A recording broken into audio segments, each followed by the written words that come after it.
Ladies and gentlemen, boys and girls, welcome to this week's edition of Anatomy of a Verse.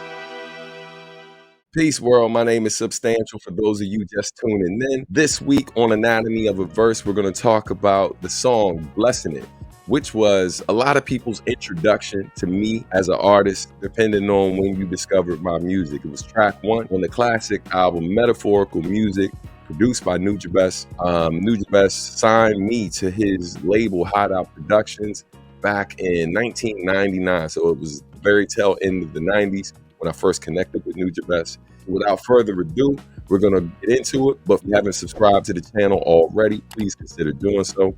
Be sure to turn on notifications, like this video, share this video. And on that note, let's get started. Each one, teach one. We reach on Maryland to Cincinnati to the far east, son, and we just begun to spread the gospel. Substantial Pase Rock, hip hop, Pase. I've been working in education at this point for nearly 24 years. And so when you hear me say each one teach one, obviously that's a popular quote, but that directly connects to the work I've been doing as an educator since back when I recorded this song.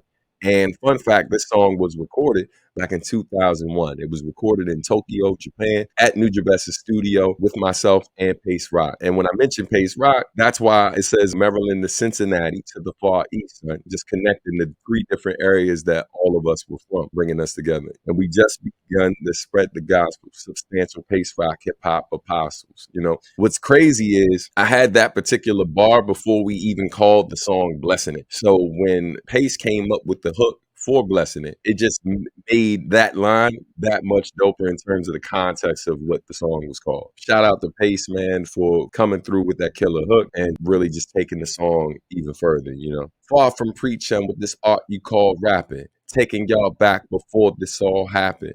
Front and hardcore, yo, they barely soft porn. Never penetrating the inner to get your heart warm. That line where it's making a play on hardcore pornography versus softcore, right? A lot of times in softcore, you can't actually see the penetration. It's crazy. You're taking this line that's pretty filthy, you know what I'm saying? But to talk about something that is a bit deeper, where it's like, yo, a lot of the artists making music, they're not going beyond the surface. They're not going deeper, so to speak. I don't know if I should have did that gesture, but you feel what I'm saying. We rock on at the ridiculous pace. Disrespect hip hop, and I'll spit in your face. These kids ever waste the oxygen. Madness, get in your case and all your shit, like bag checks. Opening bar, that's a shout out to Pace Rock. Rock on at a ridiculous pace. Disrespect hip hop, I spit in your listen. It's very hard for me to sit and listen to somebody who has no respect for the culture. There's a lot of folks who don't like hip hop. And 9 times out of 10, when they're talking about hip hop, they're usually just talking about rap music. Even people in the culture, when they say hip hop, they're usually thinking of rap music first. Anytime I say hip hop, I'm referring to the entire culture. I'm talking about MCing, DJing, graffiti, breaking, beatboxing, fashion, all of these different things that make hip hop what it is. If I was to go visit a particular community, some part in the world or here in the US, and then just basically be talking reckless about what they're doing, I mean, obviously they would take offense to that and they would have some choice words for me or maybe have something else for me. And to be frank with you, when I hear certain people say the things that they're saying about it, and I know that black and brown people, there are people amongst us who don't like or support hip hop either. However, when I find that certain groups of people who say some of the things they say, it kind of feels like it's coming from a certain place beyond just hip hop. Low key, you don't like a lot of things that black and brown people create or people from groups that aren't your own. You know, I just tell people to tread lightly. If you don't fully understand how something works, you should probably humble yourself a bit. Again, respect the culture. And then the next line, you know, these kids ever waste the oxygen, this madness, get in your case and all your ish like bag checks. You know, they get in, they go through all your stuff. My worst experience was in Istanbul, Turkey. Fam, they scanned it like 4 different times. So it's just a reality check, you know, when you're going through the world. Like, not every place operates the same. And a lot of times it's because of potential conflicts that's happening in these places you're visiting. So yeah, it was super real. It was super real. But anyway, got my eye on you. Like Insanity grabs it. Y'all see the packaging. And I can't stand rappers. That first bar, basically, the way I think a lot of people, when they hear that, they take it as when you're in the presence of someone who is mentally disturbed, you keep an eye on them, you watch them, and trying to avoid certain things happening. But while I know that's how most people take it, that's why I worded it the way I did. It actually refers to a guy who was a part of my old crew, UV. So when I say got my eye on you, I is the nickname of my boy Insanity. Insanity is Isaiah from the other guys. Right. So I've been down with the other guys for a very long time. I've known Isaiah from the other guys since I was like 14 or 15 years old. And then his cousin, I met a bit later. I think I met him in my 20s. I was already living in New York by then, and he would come up and visit Isaiah from time to time when he first started making beats. And this is long before them producing a project for Sky Zoo and all of that. But yeah, I've been down with those dudes. So when you hear me mention UV in the chorus a bit later, I'm referring to a crew that I was a part of with Isaiah, Truth from Godzilla, and a lot of other folks. My man Cash, who I used to do Three the Odd Way with in Substantial Sundays, who I also shout out on If I Was Your Mic. But again, the bar got my eye on you, like Insanity grabbed you. So my guy, Insanity, like, yo, son, get him.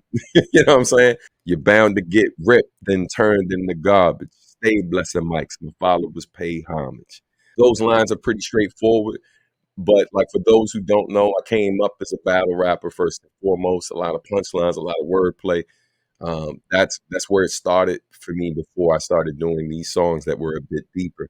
And so, a lot of times when you link up with other MCs and y'all are putting together a track real quick, Blessing It for us wasn't a track where the goal was to make something that was us kind of reflecting on our lives and searching our souls and stuff like that. There's some commentary on the state of hip hop, but it's more so us just kind of flexing our skills, repping our crews, and talking about where we're from. So now we go into the hook, Substan blessing it. Yes, I am blessing it.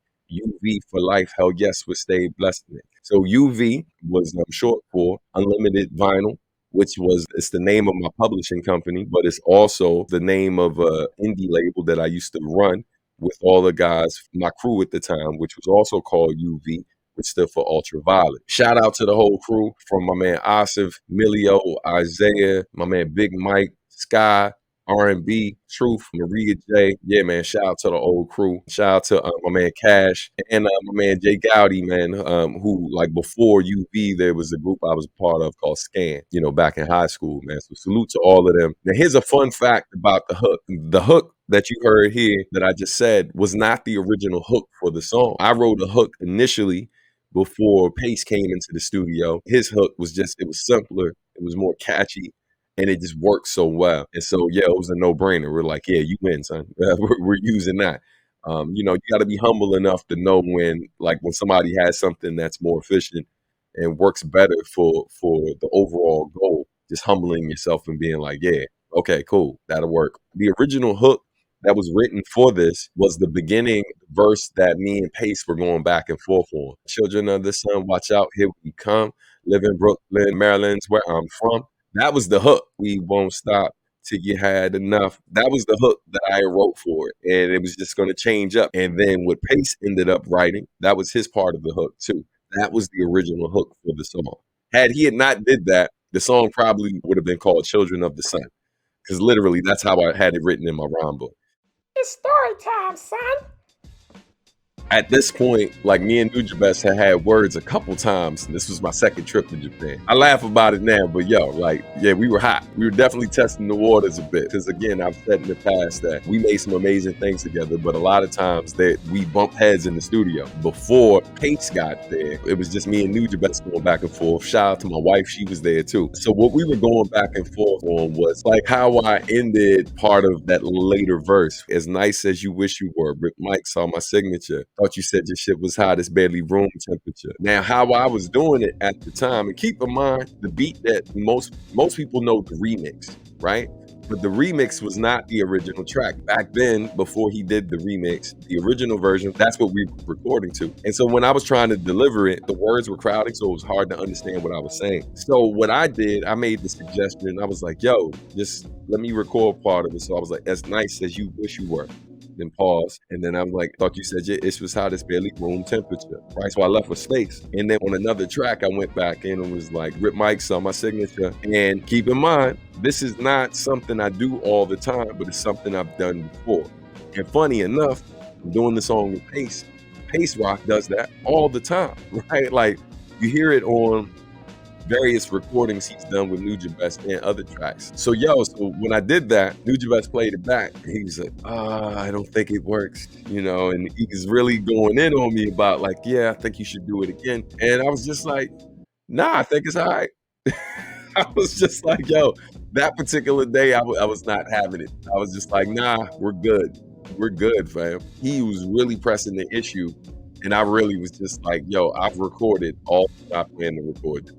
The version that everyone hears now is the version that I refuse to change. I did not go and re-record it. We're going back and forth. I asked my wife. My wife was not trying to get into it. She was really uncomfortable, because she had just met Nujabes and didn't realize this is how it was for us all the time. Pase came through. I put Nujabes on the spot because it's 3 people. A lot of times we get stuck working on stuff because him and I weren't agreeing and there wasn't a third party to come through and be like, yeah, nah, I think because listen, if it's multiple people there and we're all participating in the thing, if the majority says that this is blah, blah, blah, because it's all of our thing, I'll fall back 100%. I just need you to know that, right? Unless it's something that really goes against like my moral, who I am as a person. Like in this particular instance, if Pase had said, nah, change it. I don't think that works. As much as I'd been irritated, I would have did it. But Pase heard it. It was like, it's fine. I don't see what the problem is. Nujabes' face, son. Oh my God, man. He was on fire. You could tell he was so annoyed. And then I was like, I think that settles it. And he's like, then Nujabes was like, no, it's good. And he was trying to make his point with Pase. And Pase was like, yeah, nah, bro. It ain't that deep. So, long story short, it stayed the way it did. And how you hear Blessing It now is very much, it was 2 against 1. Me and Pase was like, it's fine. And so we left it that way. And, and then years later, y'all heard it. And then fast forward, he does the remix. He didn't run it by us before. Like typical Nujabes, man. He was like, all right, I'm going to get y'all back. I'm going to do the remix, and I'm not letting you hear nothing, son. He did the remix, sped up the vocals a little bit, and put it out. The remix is fire. Definitely was not mad at it when I heard it. But we didn't know that he did a remix until it came out. So we had no say in that. And it just worked out, you know what I mean? But salute to him. Rest in peace to him. And I hope you enjoyed those stories in this week's episode of Anatomy of a Verse, man. Thank y'all.